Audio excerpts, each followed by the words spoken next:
सब बढ़िया होंगे फ्रेंड्स। आज की इस वीडियो में हम जनरल नॉलेज से संबंधित कुछ महत्वपूर्ण क्वेश्चन डिस्कस करने वाले हैं जो हमारे कॉम्पिटिटिव एग्जाम में काफ़ी महत्वपूर्ण हो सकते हैं। ठीक है, तो इस वीडियो को आप शुरू से लेकर अंत तक देखिए। चैनल पर नया है तो चैनल को सब्सक्राइब कर बेल आइकन को प्रेस कर दीजिएगा। ठीक है, चलिए वीडियो स्टार्ट करते हैं। ठीक है, पहला क्वेश्चन है भूदान आंदोलन किसने चलाया। तो देखिए भूदान आंदोलन किसने चलाया, तो राइट आंसर बताइए। 4 ऑप्शन है, आपको अगर आंसर एक भी पता हो तो वीडियो को पॉज कर ठीक है और कमेंट में अपना आंसर दीजिए। ठीक है, चलिए देखते हैं भूदान आंदोलन किसने चलाया। तो भूदान आंदोलन बताइए विनोबा भावे ने। किसने चलाया, विनोबा भावे में। तो इसमें राइट आंसर 2 हो जाएगा। ठीक है, तो ये आपको याद रखना है भूदान आंदोलन। ठीक है, चलिए नेक्स्ट क्वेश्चन देखते हैं। भारत के राष्ट्रीय ध्वज का डिजाइन किसने बनाया। जो भारत के राष्ट्रीय ध्वज है उसका डिजाइन किसने बनाया। ठीक है, तो बताइए भारत का राष्ट्रीय ध्वज का डिजाइन किसने बनाया।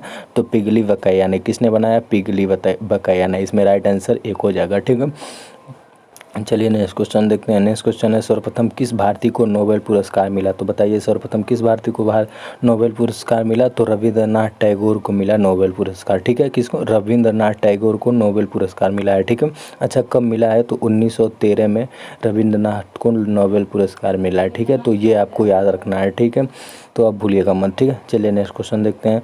स्वदेशी वाहिनी के संपादक कौन थे। तो स्वदेशी जो वाहिनी थी उनके संपादक कौन थे। तो बताइए स्वदेशी वाहिनी के संपादक थे रामकृष्ण पिल्ले। कौन थे, रामकृष्ण पिल्ले। ठीक है, तो ये आपको याद रखना है। ठीक है, वीडियो अच्छा लग रहा है तो वीडियो को लाइक कर दीजिए, इससे हम लोग को मोटिवेशनल मिलता है और आपके लिए अच्छे कंटेंट बनाकर ले आकर आपको दिखा सकते हैं। ठीक है, जिससे आपके लिए काफ़ी हेल्पफुल होता है। ठीक है, चलिए नेक्स्ट क्वेश्चन देखते हैं। इंडियन ऑनेस्ट का लेखक कौन है। तो इंडियन ऑनेस्ट का लेखक कौन है बताइए। इंडियन ऑनेस्ट का लेखक है वेलेंटाइन सीरोल। कौन है, वेलेंटाइन सीरोल। ठीक है, तो ये आपको याद रखना है। ठीक है, चलिए नेक्स्ट क्वेश्चन देखते हैं। नेक्स्ट क्वेश्चन है विश्व इतिहास की झलक के रचयिता कौन है। तो विश्व इतिहास की झलक के रचयिता कौन है।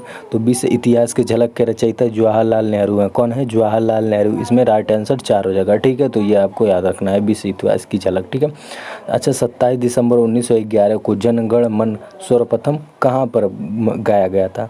तो 27 दिसंबर 1911 को जनगण मन सर्वप्रथम कोलकाता में गाया गया था। कहाँ गया था, कोलकाता में। 27 दिसंबर 1911 ईस्वी को जनगण मन सर्वप्रथम कोलकाता में गाया गया था। ठीक है, तो ये आपको याद रखना है।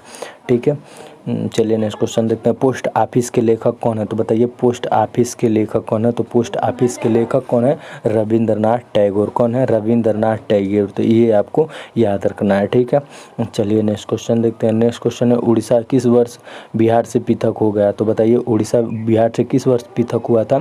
तो उड़ीसा बिहार से जो है कि 1936 में पृथक हुआ था। कब हुआ था पृथक, 1936 में अलग हो गया था उड़ीसा। ठीक है, तो ये आपको याद रखना है। ठीक है, चलिए नेक्स्ट क्वेश्चन देखते हैं। सैंडल आयोग का संबंध किससे है। तो बताइए सैंडल आयोग का संबंध किससे है।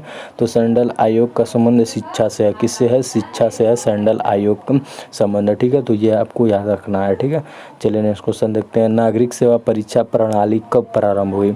नागरिक सेवा परीक्षा प्रणाली कब प्रारंभ हुई। तो नागरिक सेवा परीक्षा प्रणाली 1853 में। कब हुई, 1853 में। यहाँ पर 1853 रहेगा, ये आपको याद रखना है। ठीक है, 1853।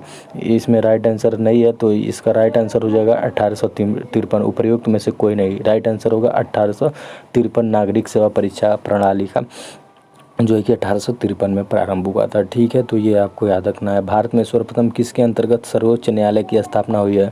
तो भारत में सर्वप्रथम किसके अंतर्गत सर्वोच्च न्यायालय की स्थापना हुई है।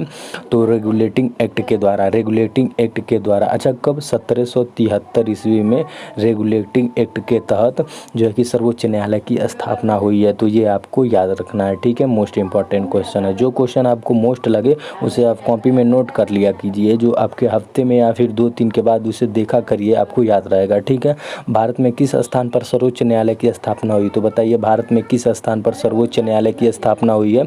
तो कोलकाता में। ठीक है, कहाँ, कोलकाता में जो है कि सर्वोच्च न्यायालय की स्थापना हुई है। तो ये आपको याद रखना है। ठीक है, नेक्स्ट क्वेश्चन देखते हैं। नेक्स्ट क्वेश्चन है गोल्डन थ्रेशोल्ड नामक कविता संग्रहालय रचना है। किसकी रचना है, गोल्ड थ्रेशोल्ड। ठीक है, गोल्ड थ्रेशोल्ड किसकी रचना है। तो सरोजिनी नायडू। किसकी, सरोजिनी नायडू की रचना है गोल्ड थ्रेशोल्ड। ठीक है, तो ये आपको याद रखना है, मोस्ट इंपॉर्टेंट क्वेश्चन है, ठीक है। चलिए नेक्स्ट क्वेश्चन देखते हैं। गीता रहस्य नामक ग्रंथ किसके द्वारा लिखा गया है?